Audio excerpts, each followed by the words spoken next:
This lesson deals with a second order filter design. You can find these notes in the ECE202 ebook in Chapter 12, starting on page 40.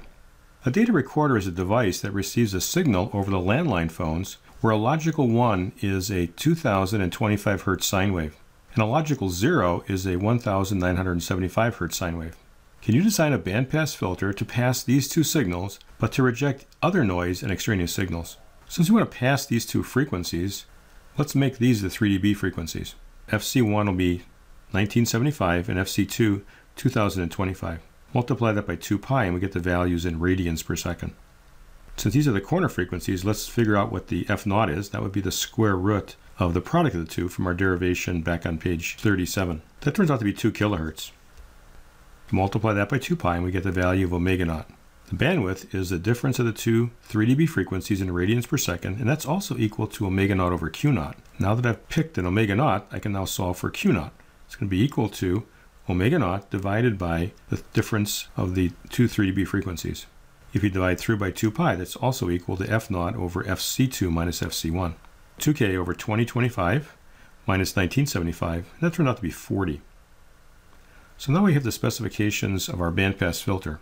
We have a gain of 1 just because of the nature of the circuit. We've now picked an omega naught, which is 2 pi times 2 kilohertz, and then we've figured out the value of Q, which is equal to 40. Let's go to that design procedure on page 37 and pick the components. Start by picking an inductor. 100 millihenries is a standard inductor. We'll pick that and see if the other values of our components are impractical. So our next formula from page 37 was that C is equal to 1 over omega naught squared L. 2 pi times F squared times 0.1 turns out to be 63.3 nanofarads. The nearest standard component is 0.062 microfarads. When you purchase a capacitor, they're usually listed in picofarads or microfarads. Then lastly, R is equal to omega naught over Q naught times L. But what is omega naught over Q naught? That's the 3 dB bandwidth in radians per second. And we found that actually over here as a difference of these two corner frequencies, which was equal to 50.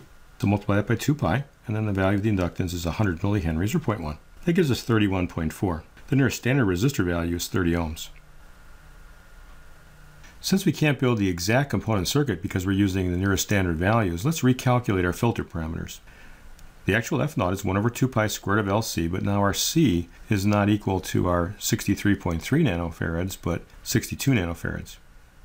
That turns out to give us an F0 of 2021.3. The actual value of Q naught is 1 over R squared of L over C, but now our R, instead of being 31.4, is 30. And of course our C is 62 nanofarads.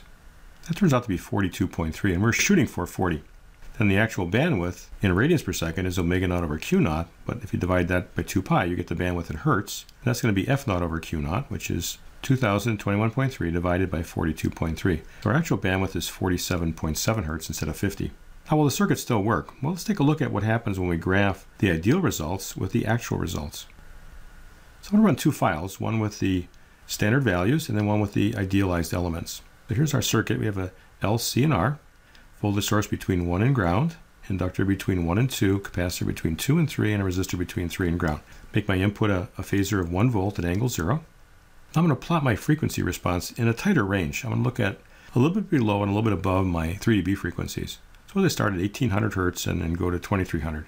Now this isn't exactly an octave or a decade, so you can use another command in PSpice and also in Spice. It's called the linear spacing. We're doing decade before, which is the points per decade. The linear spacing is 2000 points between 1800 and 2300 hertz.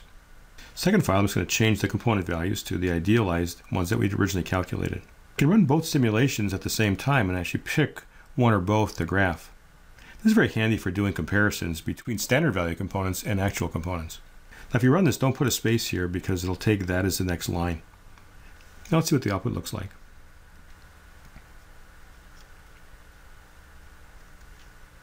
I plotted node voltage 3 in dB.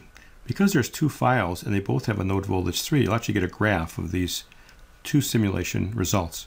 The first one was the actual response with our standard components, and then the second simulation was with our calculated values, our ideal result.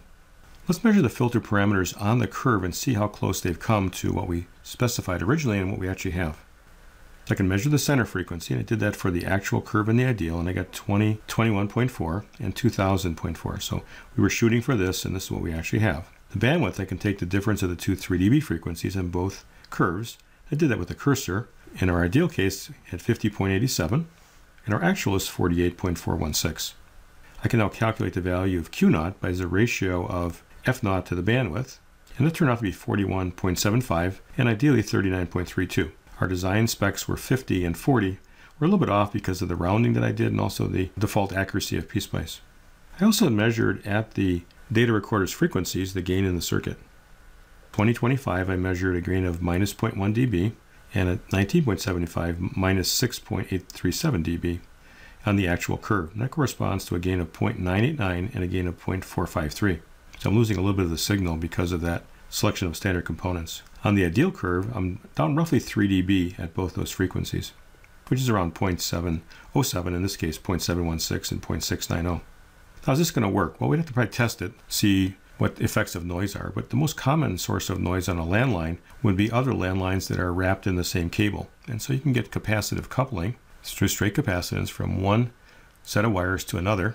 The touchtone phone uses frequencies between 697 Hertz and 1633 Hertz. By pressing a button, you actually add two sine waves together and send it down the phone line. Now our particular filter is above these frequencies, and in fact, we have at least 20 dB of attenuation from our results here to the highest frequency, which would be 1633. So it should be able to handle any interference from the touchtone phone itself. But with any design, you want to test it in lab and see how things actually perform. And this is a second order filter design.